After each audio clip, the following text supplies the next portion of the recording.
ఈరోజు హైదరాబాద్ నగరం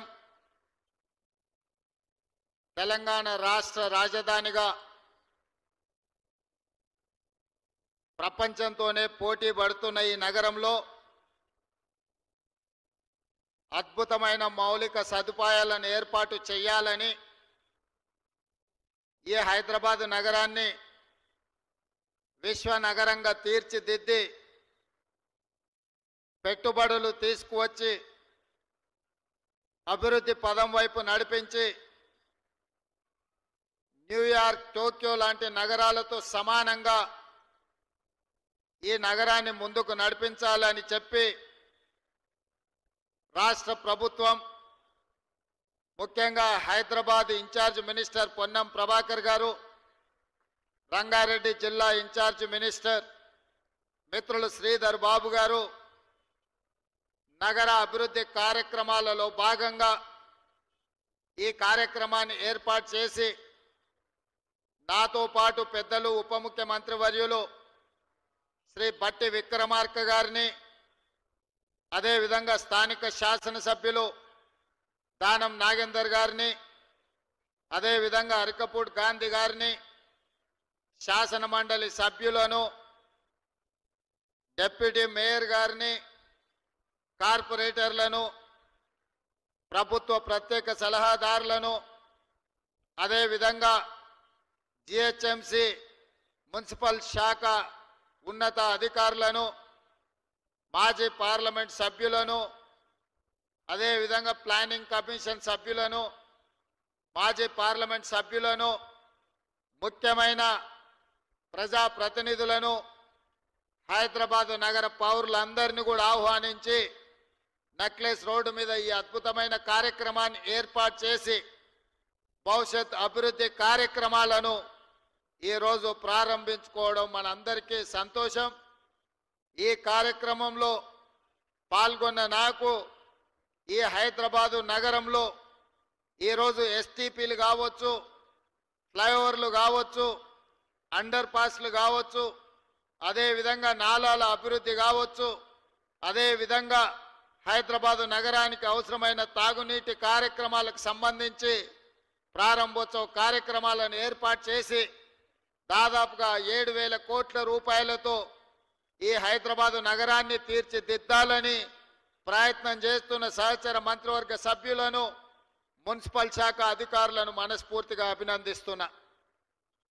మిత్రులారా, డిసెంబర్ 3, 2024 ఈరోజు, అదేవిధంగా డిసెంబర్ 3, 2023 నాటికి ఒక ప్రత్యేకత ఉన్నది. సరిగ్గా సంవత్సరం క్రితం 4 కోట్ల తెలంగాణ ప్రజలు ఇచ్చిన తీర్పును నిక్షిప్తమై డిసెంబర్ 3, 2023 నాడు ప్రజాపాలనను తీసుకురావాలి అని చెప్పి 4 కోట్ల తెలంగాణ ప్రజలు తీర్పు ఇచ్చిన రోజు, సరిగ్గా తెలంగాణ ప్రజలు తీర్పు ఇచ్చి సంవత్సరం పూర్తి చేసుకుంటున్న సందర్భంగా 4 కోట్ల తెలంగాణ ప్రజలకు మనస్ఫూర్తిగా శుభాకాంక్షలు, ధన్యవాదాలు తెలియజేస్తున్నా.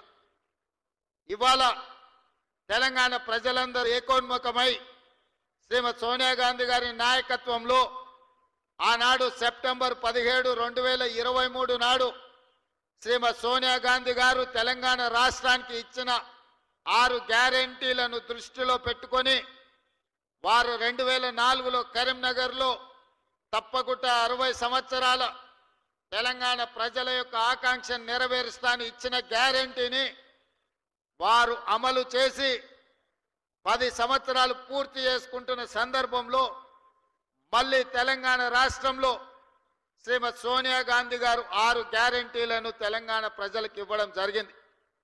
3 తారీఖు నాడు ఫలితాలు రావడం, 7 తారీఖు నాడు అధికారాన్ని చేపట్టడం, డిసెంబర్ 9 తారీఖు నాడు శాసనసభ సమావేశాలను ఏర్పాటు చేసుకొని మొదటి రోజే ఆర్టీసీలో ఆడబిడ్డలకు ఉచిత ప్రయాణం, అదేవిధంగా పేదవాళ్ళ ఆరోగ్యాన్ని వాళ్ళ కాపాడాలని రాజీవ్ ఆరోగ్యశ్రీతో 10 లక్షల రూపాయల ఉచిత వైద్యాన్ని కార్పొరేటు వైద్యం అందించడానికి మొదటి రోజు శాసనసభ సమావేశాలలో మనం నిర్ణయం తీసుకోవడం జరిగింది.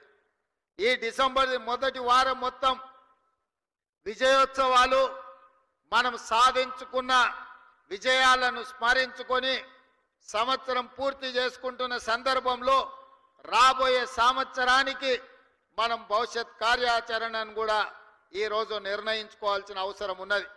మిత్రులారా, ఈరోజు ఆలోచన చేయండి. హైదరాబాదు నగరం అంటే తెలంగాణ రాష్ట్రానికే కాదు, ఈ దేశానికి ప్రపంచానికే ఒక ప్రత్యేక గుర్తింపు ఉన్నది. ఇవాళ అమెరికాలో సిలికాన్ వ్యాలీలో ఇంజనీర్లు ఉన్నారు అనంటే, సిలికాన్ వ్యాలీ నడుస్తుంది అనంటే, ఈ హైదరాబాదు నగరం తెలంగాణ రాష్ట్రంలో చదువుకున్న నిరుద్యోగ యువకులు ఇంజనీర్లుగా మారి అమెరికా లాంటి దేశాలను సాంకేతిక నైపుణ్యంతో అభివృద్ధి చేస్తున్నారంటే అందులో ఈ హైదరాబాదు నగరానికి ఒక ప్రత్యేకమైన స్థానం ఉన్నది. ఇదే కాదు, ఆనాడు శ్రీ రాజీవ్ గాంధీ గారు ఈ దేశం యొక్క భవిష్యత్తు మారాలి అనంటే కంప్యూటర్ యుగం రావాలి, 21వ శతాబ్దంలోకి వేగంగా అభివృద్ధి చెందాలి అంటే ఈ దేశం యువతకు కంప్యూటర్ని పరిచయం చెయ్యాలి అని ఈ దేశానికి కంప్యూటర్ని రాజీవ్ గాంధీ గారు పరిచయం చేసింది. వారి నేపథ్యంలోనే ఆనాటి నేదురుమల్లి జనార్దన్ రెడ్డి ఉమ్మడి రాష్ట్ర ముఖ్యమంత్రి గారు మొట్టమొదట హైటెక్ సిటీకి శిలాఫలకం వేస్తే, ఆ తర్వాత వచ్చిన చంద్రబాబు నాయుడు గారు హైటెక్ సిటీని నిర్మించి ఐటీ కంపెనీలను వారు తీసుకురావడం జరిగింది. వారి తర్వాత ముఖ్యమంత్రిగా ప్రభుత్వాన్ని ఏర్పాటు చేసిన డాక్టర్ వైఎస్ రాజశేఖర రెడ్డి గారు ఐటీ కంపెనీలను కొనసాగించడమే కాకుండా ఔటర్ రింగ్ రోడ్డును, అంతర్జాతీయ ఎయిర్పోర్టును, ఫార్మా కంపెనీలను తీసుకొచ్చి అదేవిధంగా హైదరాబాద్ నగరానికి ఆనాడు కీర్తిశేషులు పీజేఆర్ గారు ఎండాకాలం వచ్చిందంటే ఖాళీ కుండల ప్రదర్శన చేసేవాడు. ఈ నగరానికి తాగునీటి సమస్యను శాశ్వతంగా పరిష్కరించాలి అని వారు బతుకున్నంత కాలం పి జనార్దన్ రెడ్డి గారు ఈ నగరంలో పేదల కోసం కొట్లాడి, వారి పోరాట ఫలితం కృష్ణా నుంచి Krishna phase 1, Krishna phase 2, Krishna phase 3 తాగు జలాలను తరలించడమే కాకుండా గోదావరి జలాలని నగరానికి తరలించిన చరిత్ర కాంగ్రెస్ పార్టీ. ఈరోజు ఈ నగర ప్రజలు ఉస్మాన్ సాగర్, హిమాయత్ సాగర్ తాగునీటి జలాశయాలనే కాదు, అవి సరిపోకపోవడంతో కృష్ణానది జలాలను, గోదావరి జలాలను తీసుకొచ్చి కోట్లాది ప్రజలకు ఈరోజు తాగునీటి సమస్యను తీరుస్తున్నాము అంటే ఆనాడు కాంగ్రెస్ పార్టీ ముందు చూపుతోని చేసిన ప్రాజెక్టులు. అవే కాదు, ఈరోజు మనం చూస్తున్న ఈ నెక్లెస్ రోడ్డు కానీ, అక్కడున్న ఈ ఫ్లైఓవర్లు కానీ, లేకపోతే ఆ బుద్ధుడు కానీ, లేకపోతే ట్యాంక్ బండ్ మీద కట్టిన గొప్ప మహానుభావుల విగ్రహాలు కానీ, ఆనాడు ఎన్టీ రామారావు గారు, కోట్ల విజయభాస్కర్ రెడ్డి గారు తీసుకున్న నిర్ణయాలు ఈరోజు ఈ నగరం ప్రపంచంతోనే పోటీ పడే విధంగా అభివృద్ధి చెందింది. మరి మిత్రులారా, ఇవాళ గొప్పగా మెట్రో ఉంది మా హైదరాబాద్లో అని చెప్పుకుంటున్నాం. ఈ మెట్రోను హైదరాబాద్కు తీసుకొచ్చింది కేంద్రంలో అర్బన్ డెవలప్మెంట్ మంత్రిగా శ్రీ జైపాల్ రెడ్డి గారు విశేషమైన కృషి చేసి కేంద్ర ప్రభుత్వం నుంచి అనుమతులు ఇవ్వడమే కాకుండా కేంద్ర ప్రభుత్వం వందలాది కోట్ల రూపాయల నిధులు ఇస్తే ఆనాడు డాక్టర్ వైఎస్ రాజశేఖర రెడ్డి గారు ముఖ్యమంత్రిగా ఉండి ఈ నగరానికి మెట్రోను తీసుకొచ్చి ఇవాళ ప్రపంచంతోనే పోటీ పడే విధంగా ఇవాళ అభివృద్ధి చేసినాం. బేగంపేటలో ఉన్న ఎయిర్పోర్టును శంషాబాద్లో అంతర్జాతీయ ప్రమాణాలతో నిర్మించి అంతర్జాతీయ ఎయిర్పోర్టును తేవడం కాబట్టే ఈరోజు ఐటీ కంపెనీలు, ఫార్మా కంపెనీలు, రియల్ ఎస్టేట్ కంపెనీలు మన నగరానికి వచ్చినాయి. అందుకే ఈరోజు ఈ నగరం ఈ తెలంగాణ రాష్ట్రంకు వస్తున్న ఆదాయంలో 65% ఆదాయం రాష్ట్ర ఖజానాకు హైదరాబాదు, రంగారెడ్డి జిల్లాల నుంచే వస్తుంది అనంటే ఆనాటి ముఖ్యమంత్రులు ముందు చూపుతోటి ఈరోజు ఈ కార్యక్రమాలన్నీ చేపట్టింది కాబట్టి ఈ నగరం అభివృద్ధి చెందింది. మరి మిత్రులారా, ఈరోజు మీరు ఆలోచన చేయండి. గతం గొప్పగా ఉంది, గతంలో చేసిన వాళ్ళు బాగా చేసిరు, కానీ ఇది సరిపోదు. భవిష్యత్ తరాలకు ఇంకా అద్భుతమైన నగరాన్ని అందించాలంటే ఫ్యూచర్ సిటీని నిర్మించాల్సిన పరిస్థితి వచ్చింది. ఆనాడు ఒకనాడు ఇన్నర్ రింగ్ రోడ్ వేసినాం, ఆ తర్వాత ఔటర్ రింగ్ రోడ్ వేసినాం. ఇవాళ inner ring road, outer ring road సరిహద్దులు దాటి రీజనల్ రింగ్ రోడ్డు నిర్మించుకోవాల్సిన పరిస్థితి వచ్చింది. అందుకే ఈనాటి ప్రభుత్వం 360 కిలోమీటర్లతో తెలంగాణ మణిహారంగా రీజనల్ రింగ్ రోడ్డును దాదాపుగా 35,000 కోట్ల రూపాయలు వెచ్చించి కేంద్ర ప్రభుత్వం నుంచి సాధించుకొని రీజనల్ రింగ్ రోడ్డు నిర్మించడానికి ఇవాళ మన ప్రభుత్వం ప్రయత్నం చేస్తుంది. ఆ దిశగా కేంద్ర ప్రభుత్వం మీద ఒత్తిడి తీసుకొస్తున్నాం. ఇదే కాదు, ఔటర్ రింగ్ రోడ్డు నుంచి రీజనల్ రింగ్ రోడ్డు వరకు ఇవాళ రేడియల్ రోడ్లు వెయ్యాలని, రేడియల్ రోడ్ల ద్వారా 60% తెలంగాణ అభివృద్ధి పదం వైపు నడిపించి విద్య, ఉద్యోగ, ఉపాధి అవకాశాలకు ప్రపంచం నలుమూలల నుంచి వచ్చే వాళ్లకు నివాస గృహాలతో పాటు కార్పొరేట్ కంపెనీలను ఏర్పాటు చేయడానికి ఈ రోజు మనమంతా ఆర్గానిక్ ఫుడ్ని పేదలకు అందరికీ, ధనవంతులకు అందరికీ అందుబాటులో తీసుకురావడానికి అధునాతనమైన వ్యవసాయ విధానాలను మనం ఇవాళ తీసుకురావాలి అనుకుంటున్నాం.